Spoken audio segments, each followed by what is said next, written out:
Fala pessoal, tudo bem? Seguinte, falar hoje mais sobre previdência, né? O assunto número zero, prioridade número zero para o nosso país. E começar falando sobre o senador Cajuru, né? Que entrou em contato comigo, eu liguei para ele, né? E tinha certeza que daquele vídeo, até coloquei para vocês, né? Tinha certeza que ele não estava mal intencionado. Foi justamente isso que ele me esclareceu, né? Que na verdade o que ele assinou foi um requerimento, foi um papel para discutir a reforma previdenciária. Aí o Paulo Paim foi lá e colocou o nome dele como um dos coordenadores da frente que é contra a reforma previdenciária. Mas ele, assim como eu, abriu mão da aposentadoria especial de parlamentares e tem plena consciência de que tem que fazer a reforma.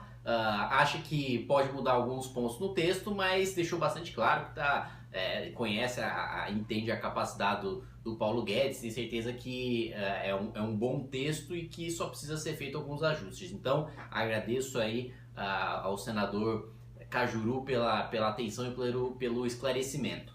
E falar um pouco sobre reforma previdenciária hoje, sobre as alternativas à reforma da Previdência, né? Porque e se a gente não fizer a reforma, o que acontece? E se a gente não fizer a reforma, o que a gente vai precisar fazer? E basicamente a gente tem umas alternativas bem ruins para o que a gente vai ter que fazer. E é justamente por causa disso que ninguém apresenta uma alternativa. Você pode perceber, quando o PT, PSOL, PCdoB falam contra a reforma, eles nunca apresentam um projeto alternativo. Eles nunca falam, olha, não tem que fazer a reforma, tem que fazer isso. Porque o isso é extremamente impopular e eu vou explicar para vocês agora o porquê. A gente tem que fazer a reforma previdenciária. Primeiro que a reforma é um sistema de pirâmide que privilegia os mais ricos, prejudica os mais pobres. Os mais pobres, quando o sistema previdenciário não se paga, você precisa tirar dinheiro do tesouro. E o dinheiro do tesouro é o dinheiro do pagador de impostos. No Brasil, como os impostos são baseados no consumo, não são nem no patrimônio nem na renda, quem mais paga proporcionalmente o imposto é o mais pobre no Brasil. O mais pobre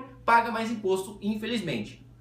E aí, esse dinheiro de imposto do mais pobre vai ser utilizado depois para pagar a aposentadoria de parlamentares, juízes, promotores, servidores públicos federais e por aí vai. Ou seja, sem a reforma da Previdência, o mais prejudicado é o mais pobre e a gente precisa fazer a reforma porque chegou num ponto que está insustentável, né? Que a gente já está tirando muito dinheiro do tesouro para pagar esse rombo previdenciário. E se a gente não fizer a reforma, a gente tem a opção, por exemplo, de aumentar imposto. Porque a gente vai ter que pagar a aposentadoria de alguma maneira. A gente não pode deixar de pagar os aposentados. Ao mesmo tempo, a gente também não pode tirar dinheiro da saúde, da educação, da infraestrutura ou da segurança para financiar a Previdência. Então, tirar dinheiro de onde? Aumento de impostos.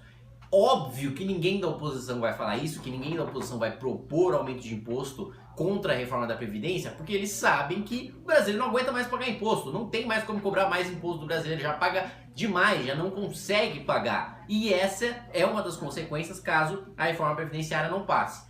Outra alternativa, que felizmente foi proibida já há muito tempo pela Lei de Responsabilidade Fiscal, seria a de imprimir dinheiro. Mas é simples, meu governo simplesmente vai lá, põe o Banco Central para imprimir um monte de dinheiro e a gente usa esse monte de dinheiro impresso, um monte de dinheiro novo, produzido, fabricado artificialmente, digamos assim, para pagar o rombo da Previdência. Problema disso, inflação, né? O dinheiro funciona como qualquer outra coisa, como essa caneta aqui. Se só existe essa caneta no mundo, essa caneta vale determinado valor, um valor X. Agora, se passa a existir mais duas canetas, aí você já diminuiu o valor, porque já não é tão raro, já não tem só uma, tem duas. E se você tem 3, e se você tem 4, e se você tem 5, e se você tem 6, e se você tem milhões de canetas, chega num ponto em que você compra a caneta numa papelaria por R$1. A mesma coisa acontece com dinheiro. Quando você tem pouco dinheiro no mercado, o dinheiro vale mais, porque tem menos oferta de dinheiro.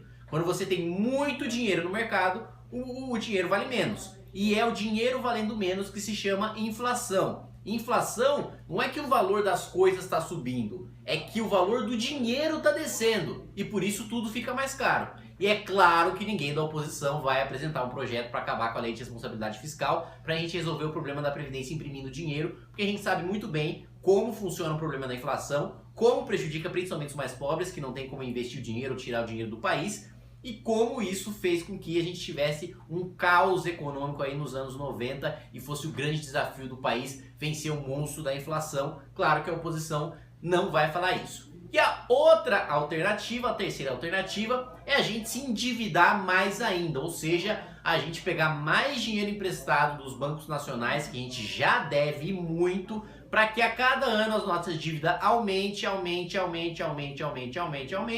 até que chegue num ponto em que ninguém mais empresta dinheiro pra gente, porque a gente já não tem mais receita suficiente para pagar nem os juros, né? Então, ou seja, as três alternativas que a gente tem: cobrar mais imposto do brasileiro, criar inflação e prejudicar os mais pobres, ou aumentar o dinheiro que vai para o bolso de banqueiro, aumentando a nossa dívida e fazendo com que eventualmente a gente dê um calote porque a gente não vai conseguir pagar. Isso a oposição jamais vai falar para vocês, porque essas são as três alternativas caóticas, péssimas para o país e que podem afundar. Por isso que a gente fala que se a reforma previdenciária não for aprovada, o país vai para a lama, porque significa mais imposto, inflação e mais dívida. É isso que significa. Significa você devendo, significa o seu dinheiro valendo pouco, significa você pagando mais imposto, significa serviço público não tendo dinheiro para te atender, significa você, quando atingir a idade de se aposentar, não receber a aposentadoria do governo, ou pior, né? Você que já está aposentado ter parte da sua aposentadoria confiscada. E o que eu estou fazendo aqui não é apocalipse, não é terrorismo. Já aconteceu na Grécia, já aconteceu na Espanha, já aconteceu em Portugal. Não fizeram a reforma previdenciária, quebraram, tiveram de pegar de quem já estava aposentado e fazer um baita de um ajuste que aí sim teve um impacto social gigantesco e acabou a curto prazo dando um choque no país que o Brasil não precisa viver. Se a gente fizer a reforma, a gente não precisa viver esse caos que Espanha, que Grécia e que esqueci qual era o terceiro país que eu citei, Portugal viveram. É isso. A gente precisa fazer a reforma, ela é urgente, ela é mais importante do que qualquer outra pauta. Até mais, gente.